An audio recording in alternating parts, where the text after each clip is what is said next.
that was solid.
Okay, left is flat, right is flat. What's up?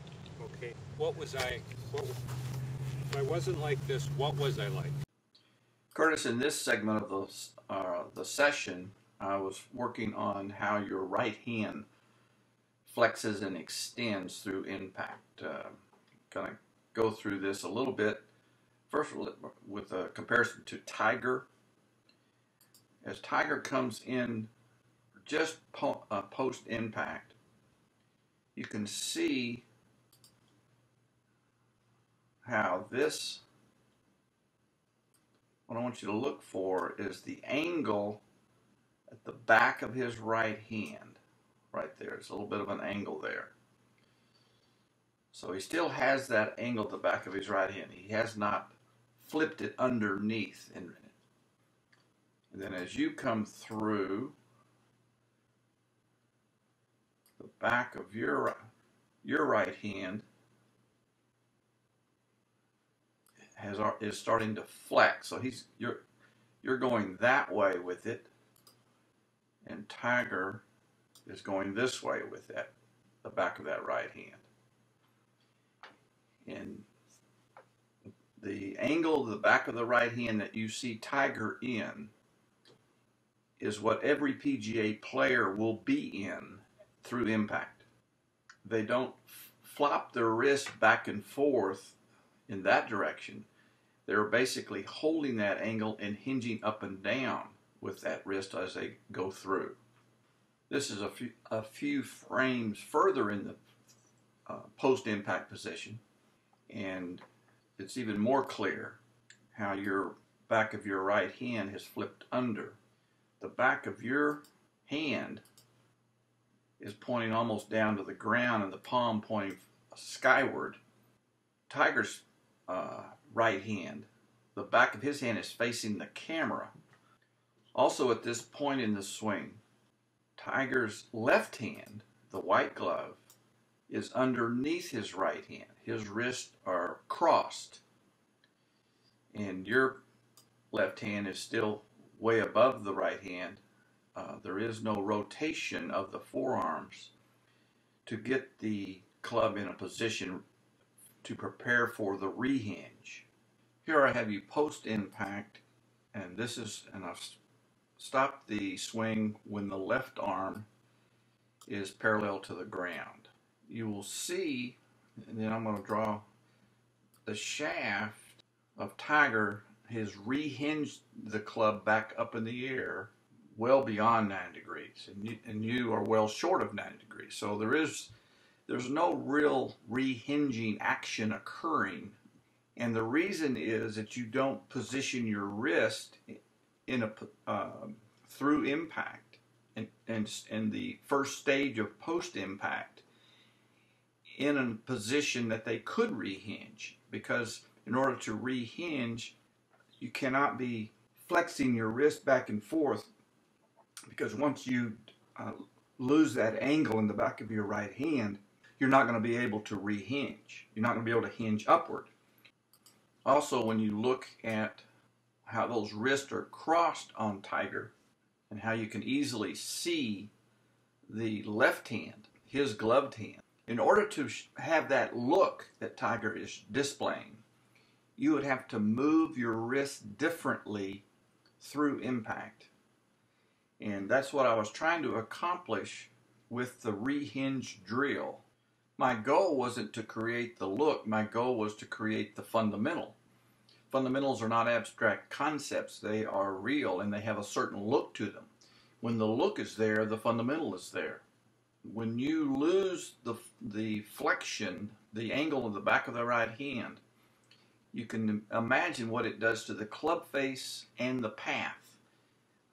It will make the path go more dramatically to the left, and it will also can close the club face too radically. It can do a lot of different things when you have that kind of action in the back of your right hand.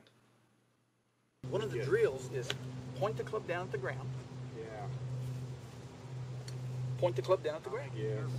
I've read that so many times. So it's point, Yeah. point, point, Yeah. point. The ball is pointing at the ball. This, they say, have it pointing at On the both ball. sides. You know what? They never said that. Well, I did. They said it on the front end. It was like this. Have it pointed Well, at there the... is- there Nobody ever said that part. And you know what? They're absolutely right. Oh, that's beautiful. Don't move. I got to videotape that. That's beautiful. Let me get a close-up of that. Go ahead and set that right there for me. 'Cause I want to send that to you. That's a nice pinch. Now that's going to hit your leverage knuckle.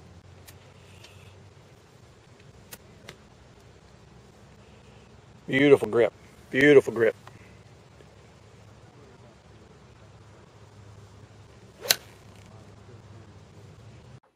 Curtis, these are some swings that you did after we kind of talked about the rehinging fundamental, and to try to not lose the flex in the back of the right hand, try not to lose that angle in the back of the right hand, so that you can go through impact and get your wrist and forearms in a rehinging position. On the left, well, first let me say, on the right were your rehearsal swings trying to capture the feeling of this rehinge, the point that we talked about. On the left was, after you did the rehearsals, you stepped up to the golf ball to try to execute what you were feeling with your non-ball swing. So we've got a practice swing and a ball swing. On the right is your practice swing, and on your left is the ball swing. I've stopped it, and I will begin the swing frame at a time. This is the 5 position, which is when the left arm is parallel to the ground on the downswing. So one of the differences already that we can see a little bit is that when you are doing your practice swing, you have a little bit stronger angle on the right. You have retained the power angle on your downswing. On the left, your ball swing, you've already started to cast just a little bit. You've kind of pushed the shaft out on the downswing, and so in my mind, that pushing out is actually the losing of the angle in the back of your right hand from the very beginning of the transition on the downswing. Now I'm going to take this down a couple of frames. Okay, I've stopped it at the 6th position, which is when the shaft is parallel to the ground. And again, you have this angle here, this angle here. There's still a little bit better angle being retained on the right. That's your rehearsal swing. There's also a little bit different position of your right elbow. On the right, you are getting that elbow into your side, which is what the pros will do. You'll see them kind of keep that armpit really closed and the right elbow kind of tucked into the side. Now as we continue forward, this position here is a much more dramatic comparison of the two. I can easily see your left hand right there, and your wrists have crossed, and your left hand is still above the right hand on the other position.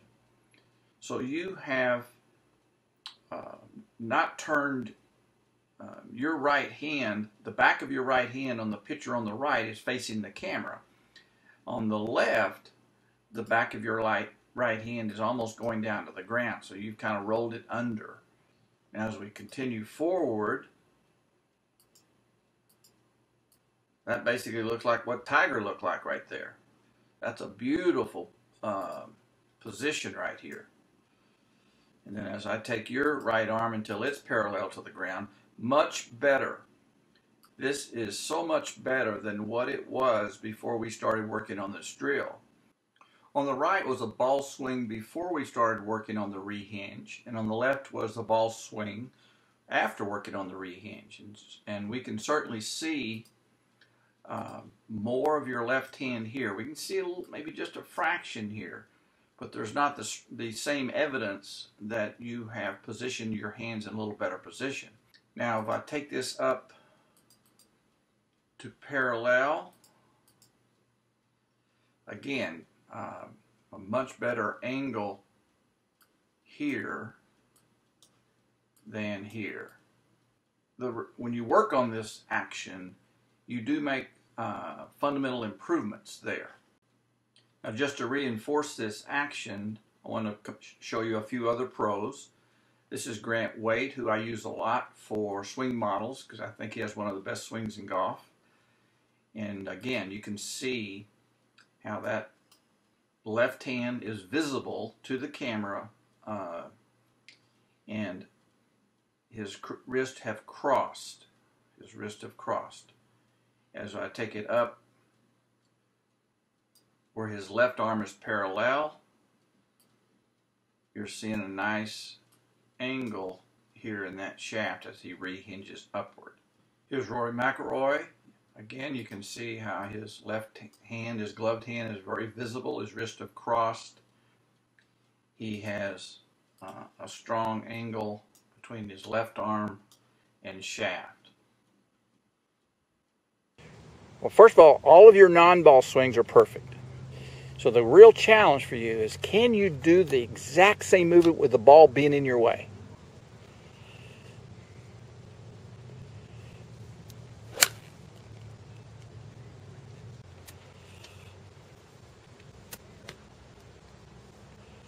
Beautiful grip. Beautiful grip.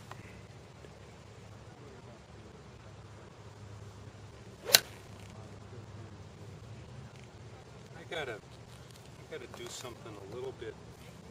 I've gotta.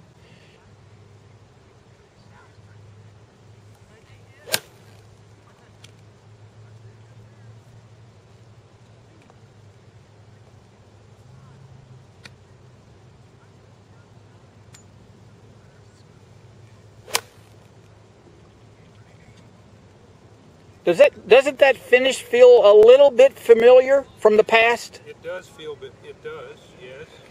It's something you had stopped doing though. You seem to want to finish all crunched down instead of extending. That's where the power of the big arc.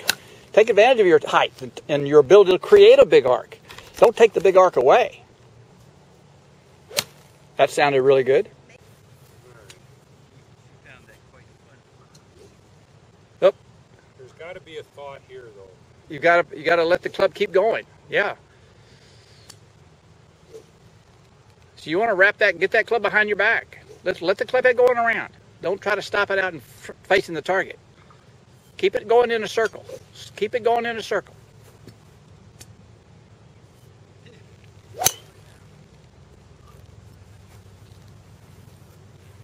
I like the contact. Yeah, the contact was good.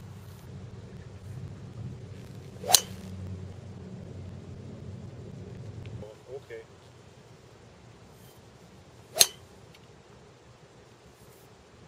Little draw? Yeah.